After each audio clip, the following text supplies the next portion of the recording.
Hi listeners, Megan here, and just a couple of days ago here in late April of 2026, there was a major break in a case I covered as one of the first ones I ever did on the podcast.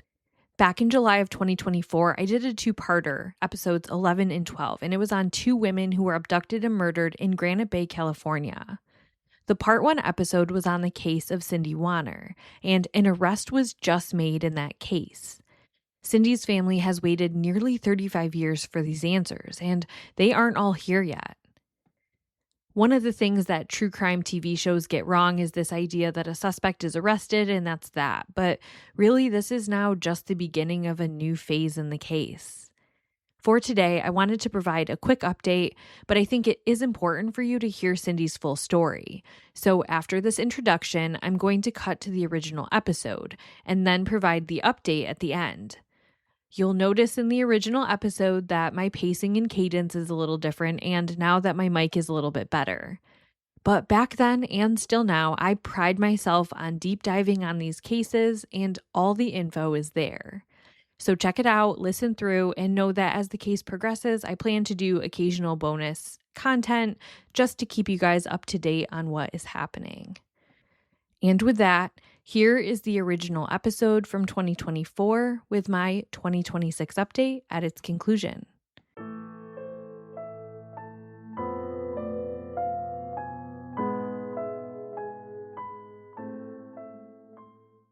Hi everyone. This week, or rather the next couple of weeks, are going to be a bit different. I'm going to cover two very underreported on murders from Granite Bay, California. I know what you're probably thinking. I started off this podcast with a case of Eileen Michelhoff, and my most recent episode was on Jenny Lynn, both from the Bay Area of California, and so it probably seems like I'm kind of picking on California. Remember, I'm a weekly podcast, so over time, I'm going to hit a lot of places. But when I stumbled upon these two, the details were just so odd, I was shocked that it was the first time I'd heard of them. I did a pretty big deep dive, and I want to be able to take the time with them that they deserve, so I broke it into my first two-parter. One will be released today, and the other next Monday. Investigators have said in interviews that they don't believe these two cases I'm covering are related, but they haven't really given the reason why. It's worth mentioning that these cases have some similarities. They both happened to two women in the same town just a couple of years apart. Both were victims in their 30s who died by ligature strangulation. Both were bold and brazen abductions of young mothers, and both did not appear to be victims of sexual assault. They had some differences, though, in how they were found, including the timeline for how long they were found after their abduction, and even possible motivations. But the biggest thing is that both of these cases have a fair amount of evidence. Evidence that there just wasn't much to do with back in the early 90s, but nowadays could be a game changer. The ability to solve both of these murders is so close, so I want to share their stories in the hopes that it reignites just one lead, one tip that could make the difference. This is A Simpler Time, True Crime, and today I'm going to share with you the Granite Bay Murders Part 1, the murder of Cindy Wanner.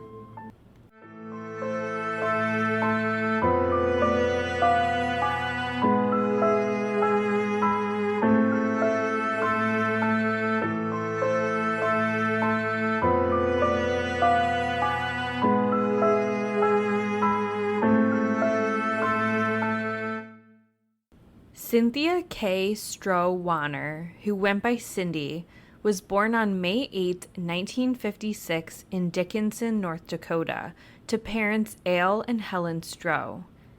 Cindy came from a big family and had 4 siblings, 2 brothers and 2 sisters. As those children grew into adults, they all kind of relocated to different places.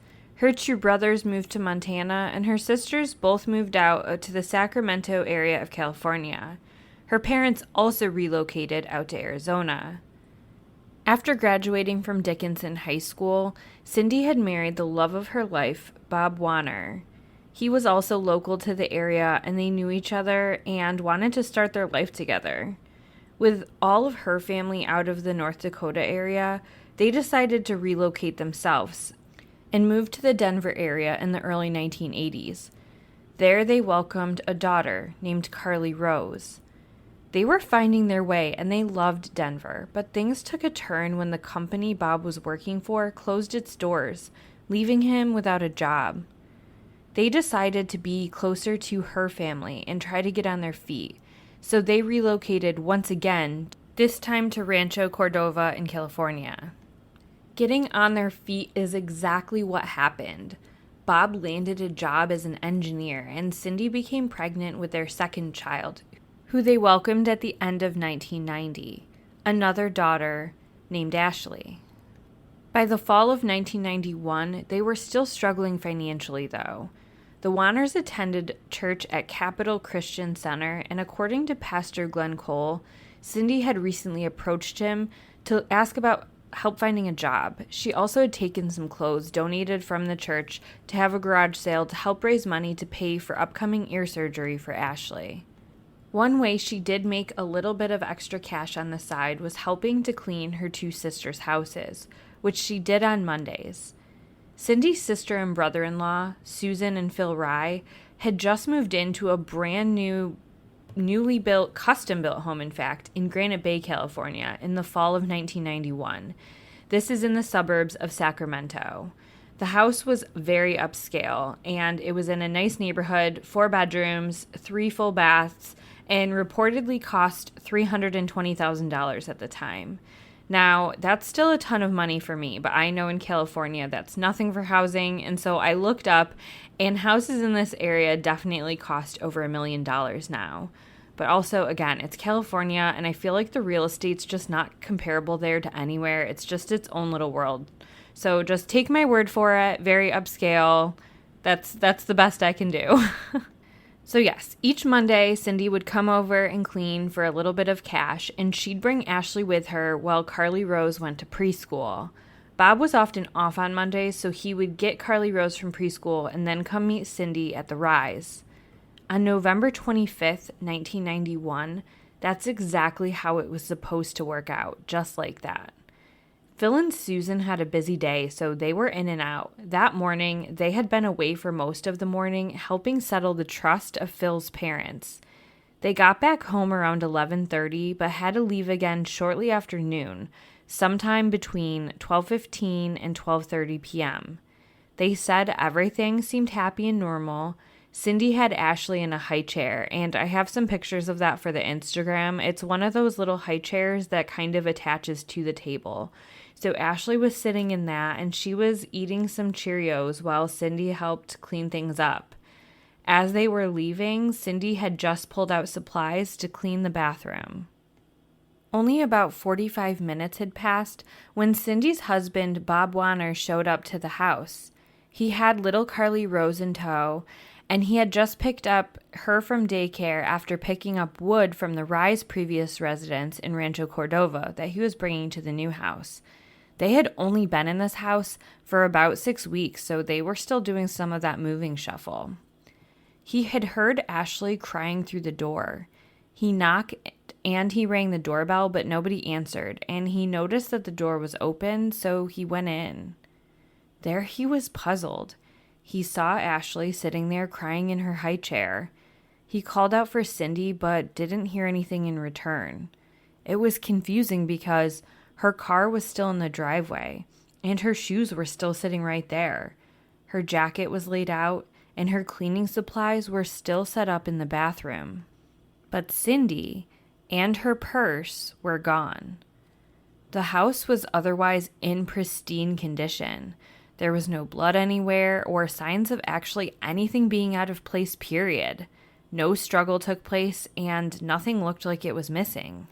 Within a couple of minutes, Phil Rye actually called back to the house, and Bob answered the phone. They quickly exchanged information about the situation, about how Cindy wasn't here, but she had left baby Ashley behind. They both felt in their gut that something terrible had happened because this was just not like Cindy. So they mobilized and called police.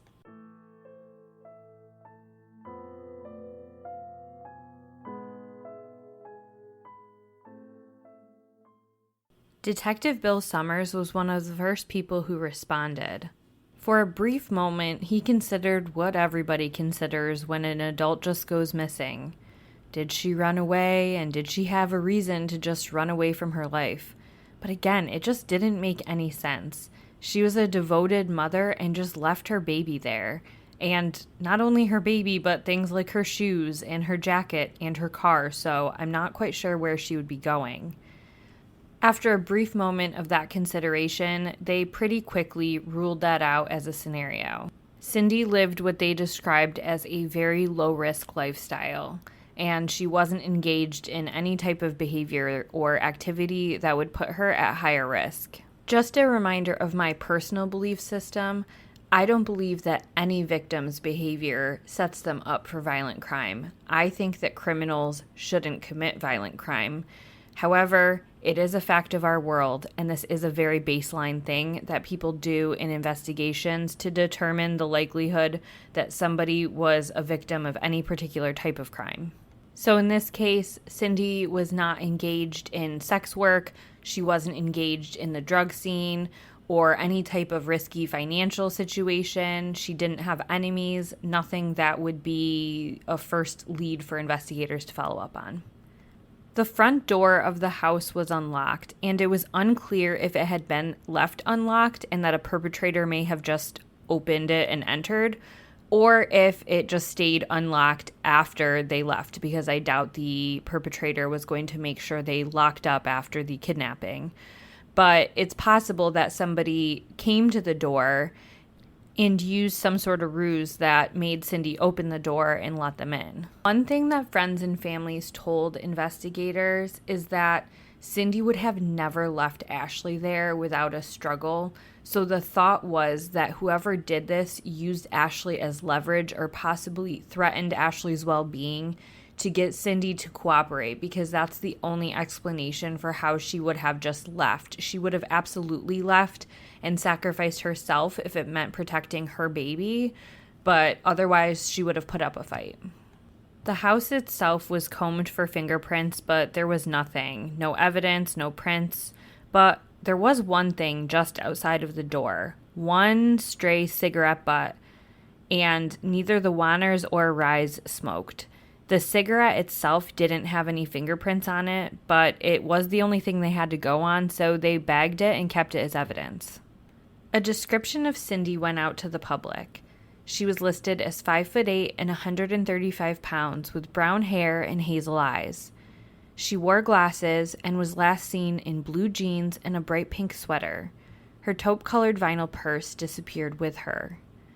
Police also contacted Cindy's bank to put a hold on her ATM card. And pretty quickly, the police suspected foul play. Not only that, they felt it was a true stranger abduction. The men with the closest proximity to her life were her husband Bill and her brother-in-law Phil Rye. Both had airtight alibis, but for good measure, they were given polygraph tests and passed. Over the next few days, the police were incredibly thorough in their search of Granite Bay. They conducted 21 independent searches over 5 square miles of the Granite Bay area. This was on horseback, by helicopter, on foot, and on motorcycle.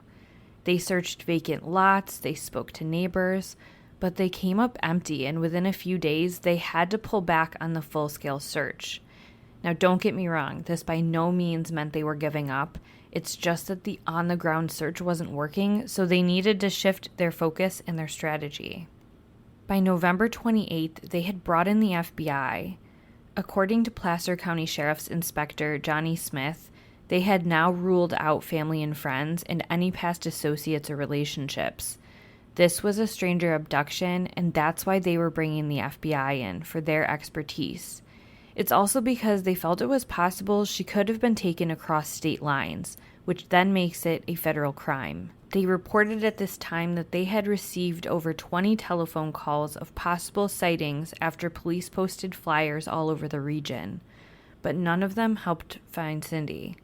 I believe I've mentioned this before in another episode, but there is a phenomenon about how if you see a composite sketch, it's human nature to wire your brain to then kind of match that to people in the area. And sometimes you can encounter somebody, say, just out at a gas station or a restaurant, and your brain will sort of mold them to look like that composite sketch. So that goes for composite sketches and missing persons flyers, and that's why you get so many different sightings. On Friday, December 9th, 1991, Placer County Sheriff's Department shared a bulletin for local law enforcement to be on the lookout for two men in a white van who were seen in the Granite Bay area around the same time Cindy disappeared. It was an unknown make, but they said it was dirty and had a broken outside window.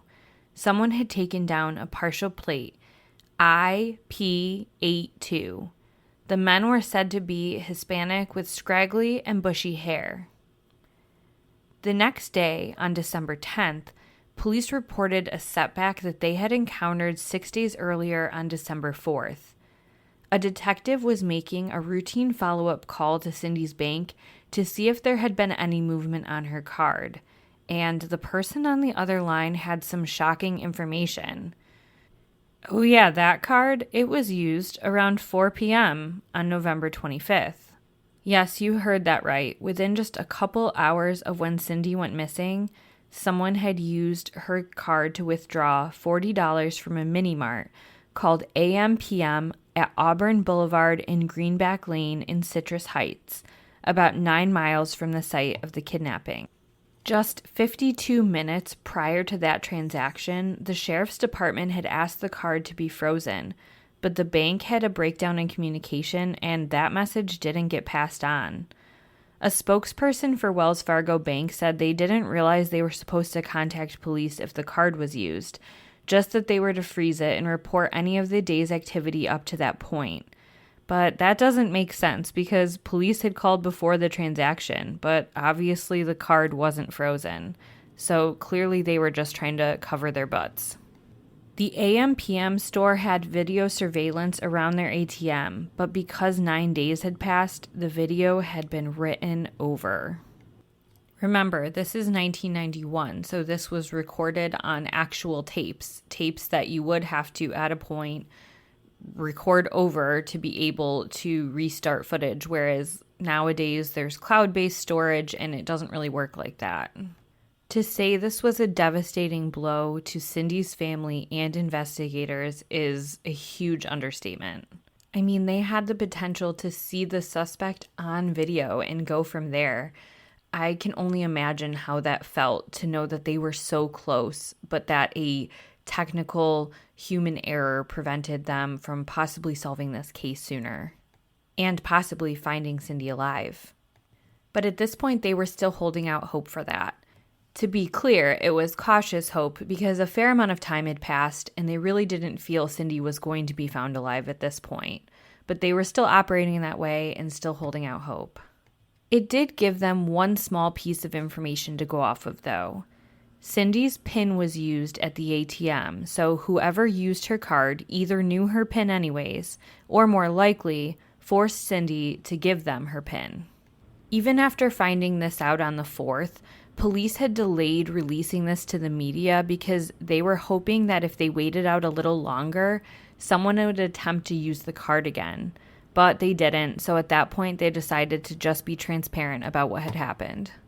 It's so confusing because within just a few hours of her abduction, she had been taken to an ATM, but only $40 was taken out and then never again. The quick timeline that they went to the ATM would indicate that robbery was some kind of motive, but why only take $40 and then never do this again?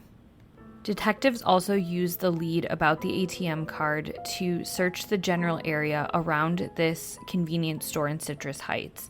They spoke to employees that worked there to see if they remembered seeing anything out of the ordinary, and they combed area businesses, but they came up empty, just like with everything else in this case.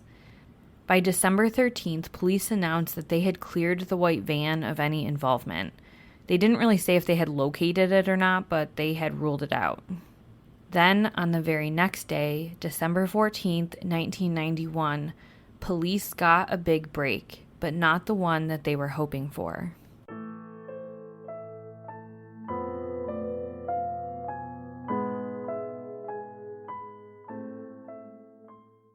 I wanted to take a moment to thank you for listening this far to my little independent podcast. It might be little right now, but I have big goals to get these lesser-known cases out there and grow a bigger audience. This probably goes without saying, but researching cases that are not as visible in the media takes a lot more time. But it's important to me that these cases get visibility. There are a few main ways that you can help me with this endeavor. First and foremost, sharing this podcast with your friends and family helps immensely. Second, subscribing and leaving 5-star reviews on any of the listening platforms helps get this out there. And lastly, following us on socials at Simpler Time Crime Pod on Instagram, as well as Facebook's A Simpler Time True Crime Facebook page. Engaging with posts on there and sharing them helps me reach a wider audience. Thank you so much for listening. Now, back to the show.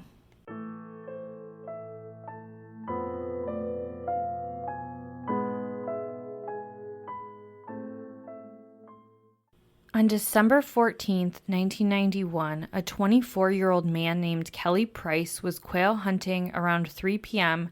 outside of a little community called Baker Ranch at the foothills of the Sierra Nevada mountains and about 35 miles northeast of Granite Bay. He walked down a familiar trail about 50 yards off the road when he spotted something horrible. There lay a woman laying nude with brush and branches over her. Kelly was visibly shaken and ran to call authorities. While no official ID was able to be made on that same day, authorities did give Cindy's family a heads up. The body they found matched Cindy's description and had Cindy's tattoos. Sheriff Don Nunes told the Press Tribune, quote, "Tattoos on the woman's body are consistent with tattoos of Wanner's, and the stage of decomposition is consistent with the 11/25 missing date," end quote. The very next day, the body was positively identified as that of Cindy Wanner, but police walked back their statement about decomposition. Cindy had been strangled with a rope or a cord of some sort. But outside of the visible ligature marks, her body was in pristine condition. She had no other cuts or bruising. She was nude except for a bra. However, there was no obvious signs of sexual assault. More so, her body was in too good of condition to have been exposed to the elements for 3 weeks. So much so that authorities dropped a bombshell. They said that pending the autopsy, which would give them more information on the state of decomp of her internal organs, they believe she had been alive for a couple of weeks after her abduction and had only been recently killed within 3 to 5 days of her body being found. And if that was the case, it also appeared she had been fed and allowed to bathe or shower. She just didn't look like she'd been held without food, water, or the ability to bathe or use the restroom for weeks. This was unlike anything that the investigators have ever encountered. What was the motive for keeping Cindy alive if there was no signs of sexual motivation and definitely no signs of financial motivation? Then so why abduct her, why keep her alive, and then ultimately choose to kill her anyways? An autopsy was performed on December 17th, and the state of her organs confirmed what police had already said, that she had only been dead for a few days and was likely kept alive for a couple of weeks after her abduction. Police theorized that she had been killed elsewhere and dumped there. There's a minimum maintenance dirt logging road off of Auburn Forest Hill Road that brings you to the area she was found in, but she would have had to be carried to her exact location. Cindy was covered with branches and leaves and was in deep underbrush. The loss of Cindy was unthinkable to her family and loved ones. On December 20th, 1991, 400 mourners attended the funeral that laid Cindy to rest. Her mother-in-law, Elsie Wanner, said, quote, "She was an absolutely perfect mother and so dear to us like a daughter. She was so good, friendly, and outgoing to everyone. We loved her dearly," end quote. Around this time, police began re-interviewing possible witnesses. They recanvassed the neighborhood to see if they could find anybody new, and they didn't. All they found was that the neighborhood was in a panic. They couldn't believe that a young mother could just be abducted in front of her child in broad daylight in a small 45-minute window. They wondered if somebody was in their neighborhood watching them and watching their routines and their movements. There were a lot of stay-at-home moms in the neighborhood, and husbands were going on record to say that they were doubling down on their locks and security and really fearful of it happening again. Cindy's case and investigation into it cooled quickly. And if I'm being honest, the Placer County Sheriff's Office did not try to pretend they had something when they didn't. I've actually never seen a sheriff's department be so transparent about something like this. Normally, I feel like a case might be running into a wall, but sheriffs will still go on the record to say, like, well, we're following up new leads every single day. But every single report I have seen on this was the Placer County Sheriff's Office just being like, yeah, we have nothing. We need your help. We need leads. This is impossible. Someone come forward. And I don't know the right way to be. I don't know which is better, but this is just how they were on it. Though we should not conflate that with defeat. They were continuously trying to find new ways to look into this.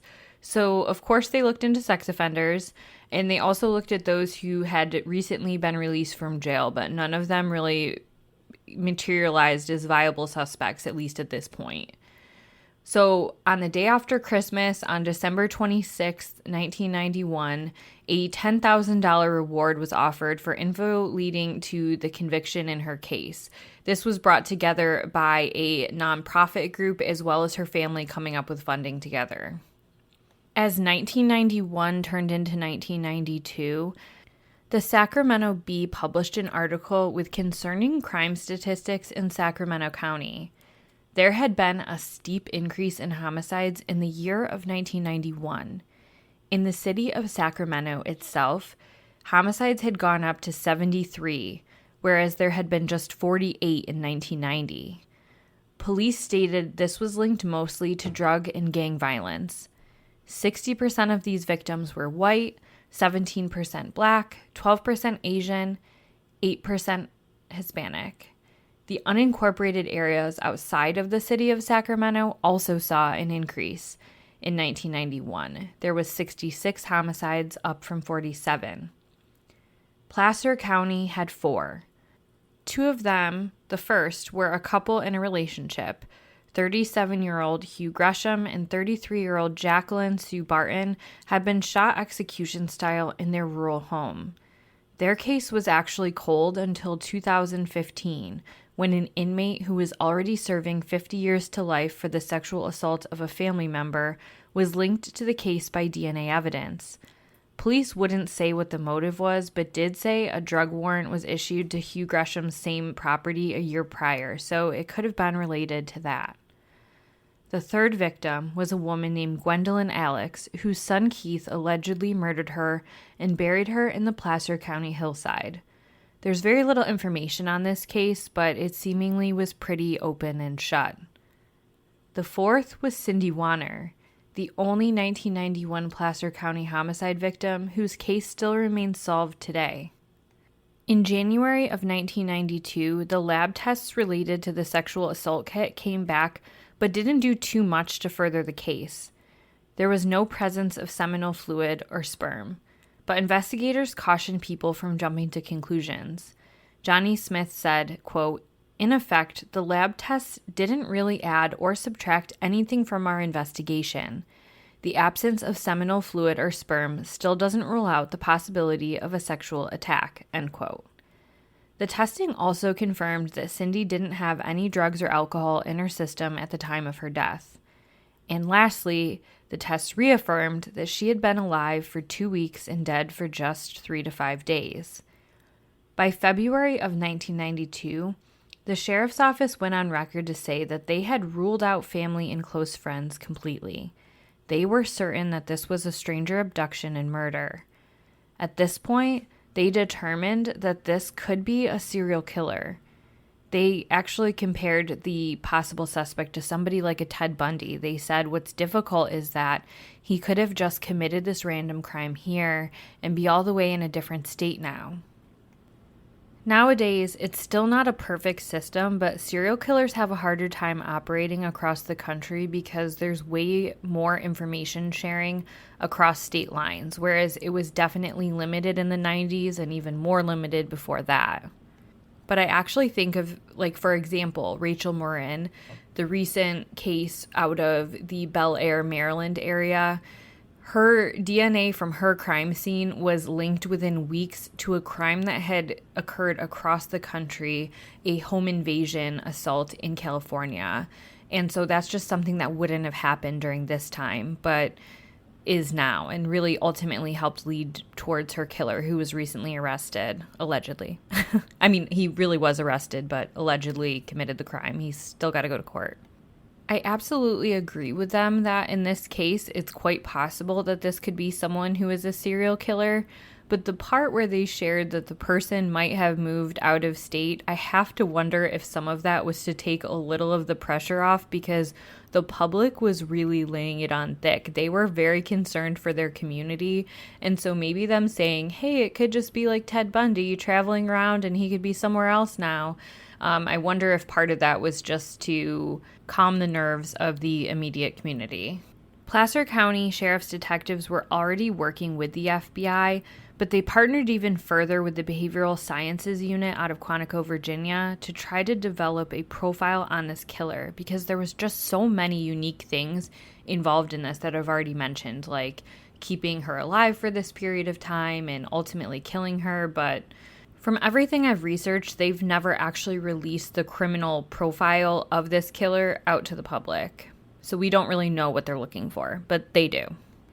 They shared at this point that they had received over 200 tips that just hadn't amounted to any information that progressed the investigation forward, which was disappointing to them. They were hoping to get the show on Unsolved Mysteries. And that just goes to show you that these types of platforms really do work.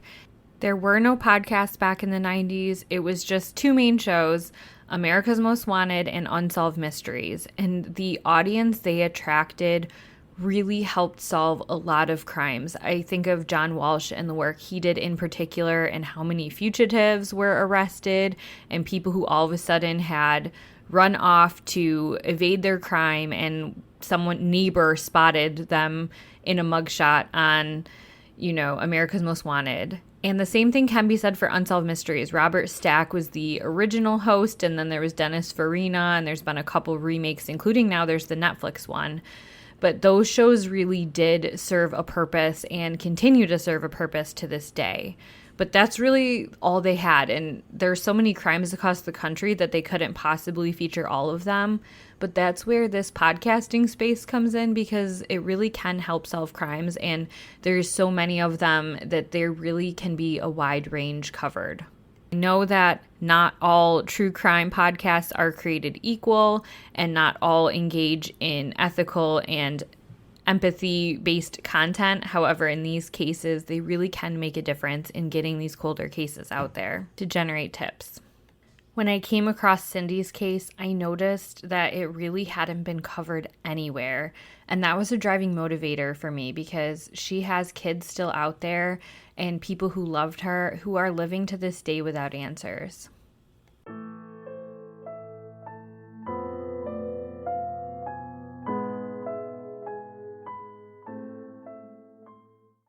Police actually staked out the neighborhood that Cindy was abducted from, and they sat there particularly on Mondays and looked for cars that passed through on more than one occasion around the time of the abduction, routinely on Mondays, to see if they could find any patterns. And so they would look up those license plates and registrations. One thing they said that they truly believed was that somebody saw something. There was no way that one person committed this crime and covered it up without someone seeing something or knowing about it. And they hoped that continued exposure would help jog people's memories and get them to talk. The next lead came on March 15th, 1992, but not in a way that they had hoped.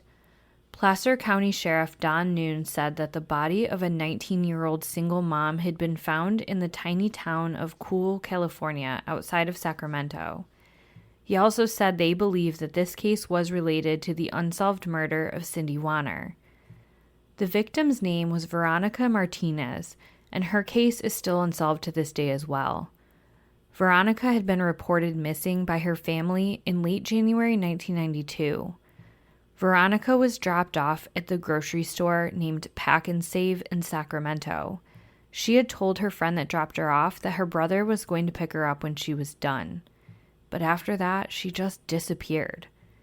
On March 7th, 1992, a person walking down the road collecting bottles spotted Veronica's body at the bottom of an embankment under heavy brush.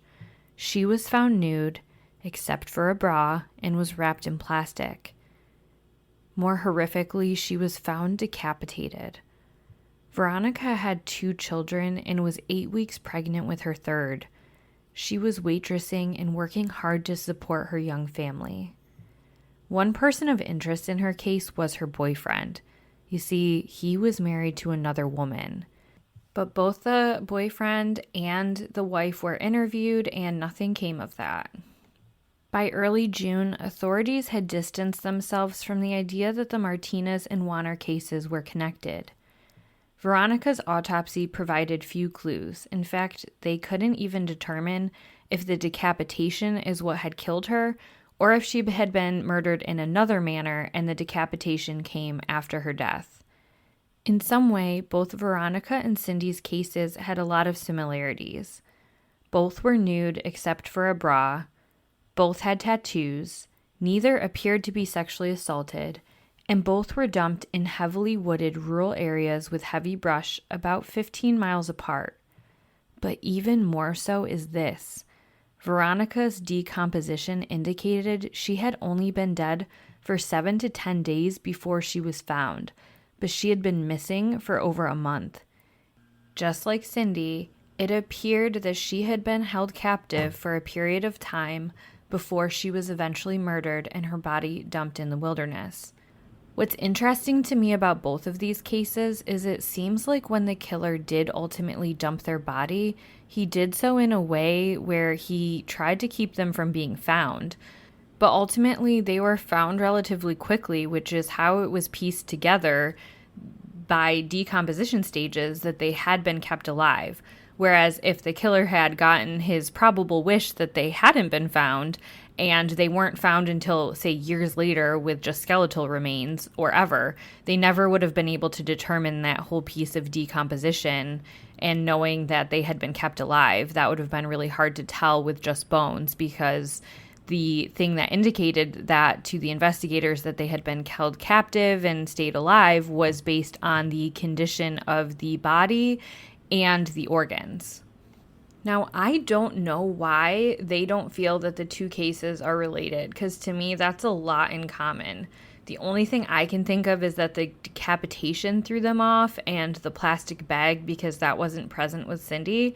But still, there's a lot of things in the other direction that does connect them. And the biggest one being that being held captive for a period of time. That, and also the whole piece around being nude except for a bra. Those are two big things that just scream connection to me.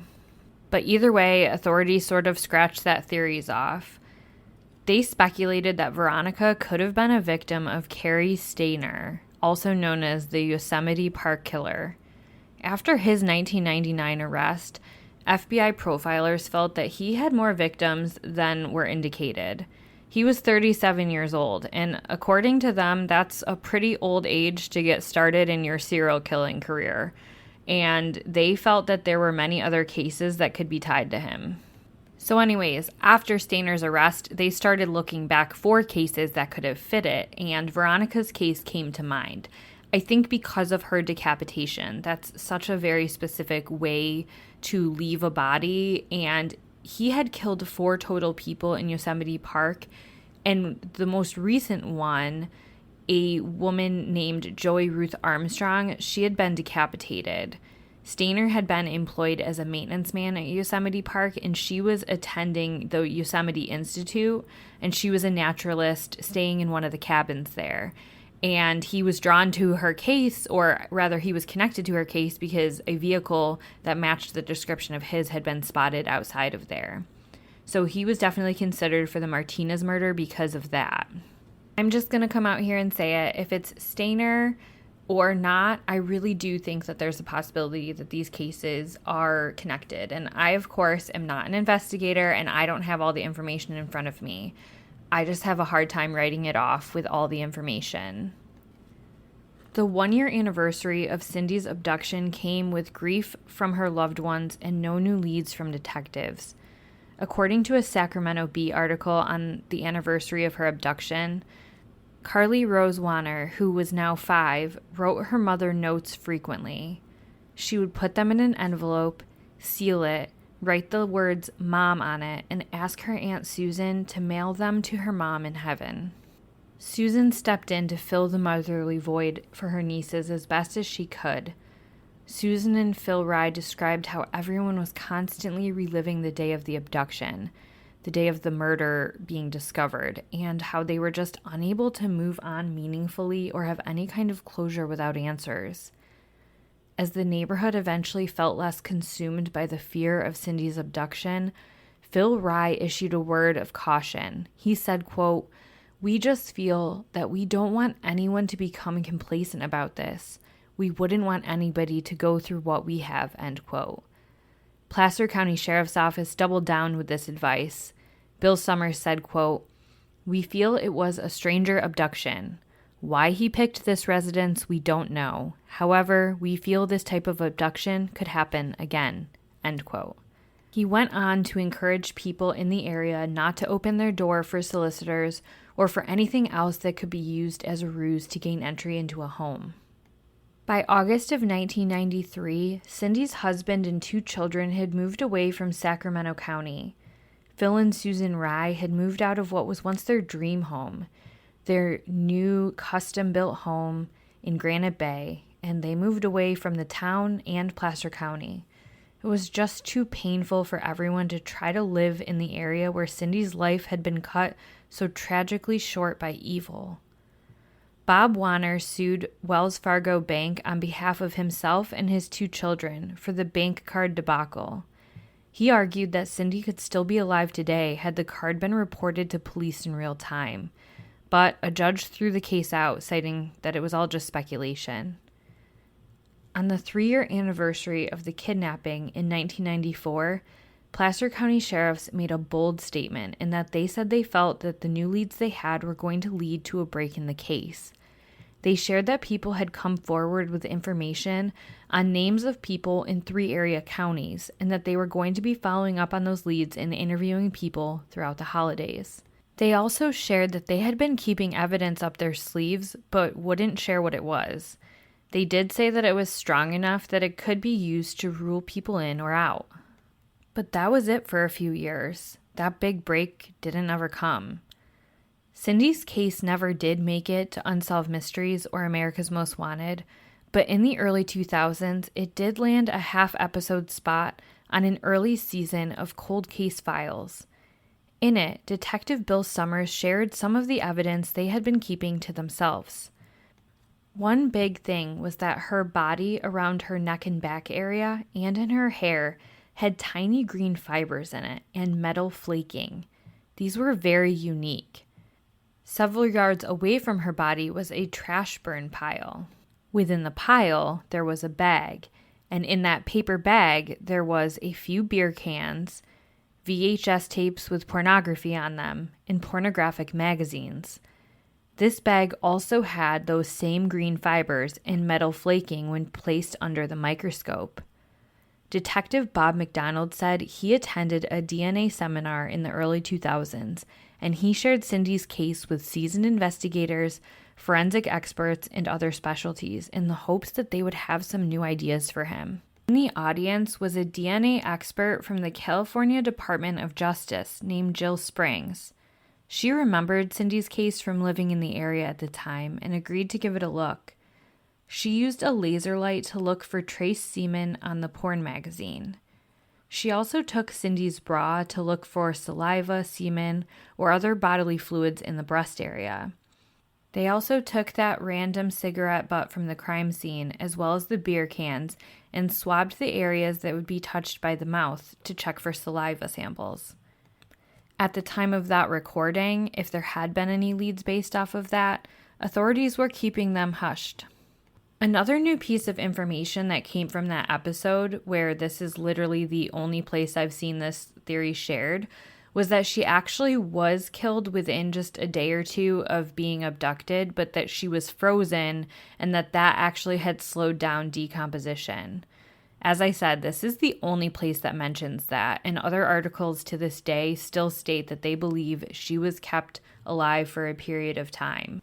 But if the frozen theory is true, that would make a lot of sense compared to the idea that someone would keep her alive for weeks and essentially was letting her shave and shower and brush her teeth and be fed and all of that. So that can't be determined for certain, but I did want to mention it. And that information from 20 years ago was the last information released publicly about Cindy's case. Nobody has been arrested, but police have made a few veiled comments over the years that lead me to believe they at least have someone in their sights. They've shared that there's a difference between evidence that can lead to an arrest and evidence that could lead to a conviction, and how you only get one shot, so you have to make it count. Someone wrote into the paper in 2017 asking if there was any hope in solving Cindy's case. Dina Irwin, a spokesperson for the Placer County Sheriff's Office, responded by saying that detectives have a substantial amount of evidence, but that they need witness statements to put that evidence into context.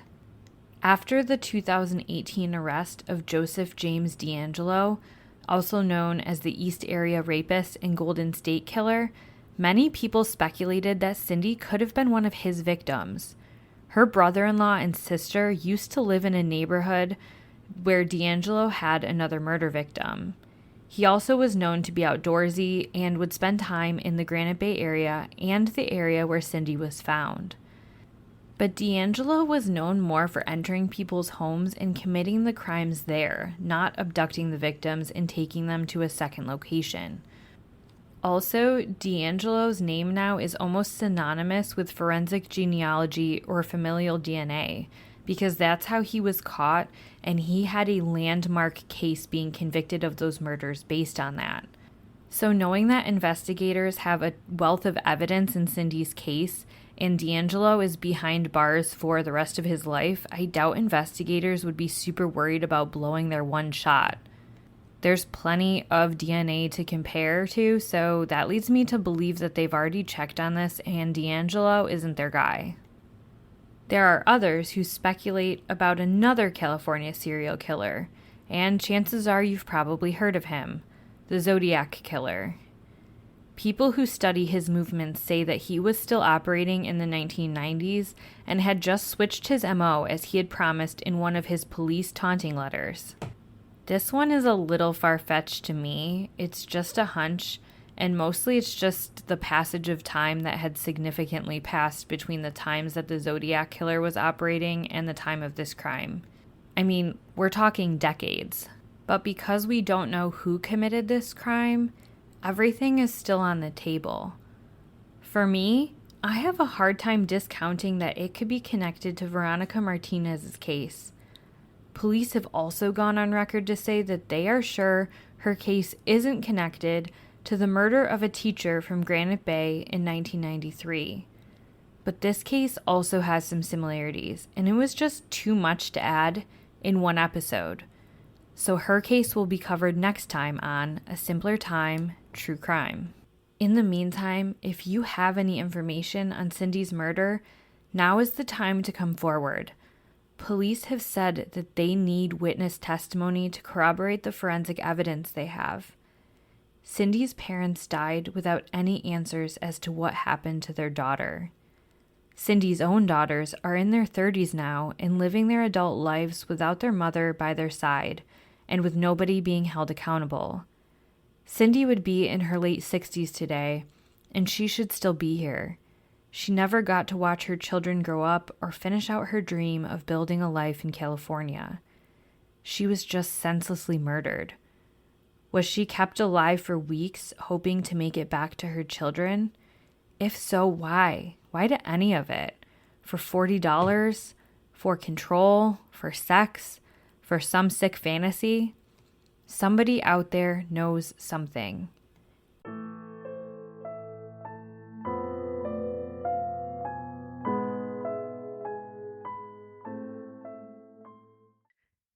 Somebody out there did know something, but they didn't come forward on their own. But more on that in a minute. So here is the most recent update in April of 2026. On Monday, April 27th, the Placer County Sheriff's Office announced the arrest of James Lawhead Jr. Lawhead is a repeat offender, and that's putting it lightly. At the press conference, Placer County Sheriff Wayne Wu called Cindy's case, quote, arguably one of the most heinous, notorious cold cases we have here. He added, quote, we hope this arrest will help bring some justice and closure to Cindy Wanner's family. Right now, it hasn't been released what piece of evidence led to this break, but what we do know is that over the years, several pieces of evidence have been submitted, and that it was a final piece of evidence that was submitted to California State Labs that led to this suspect.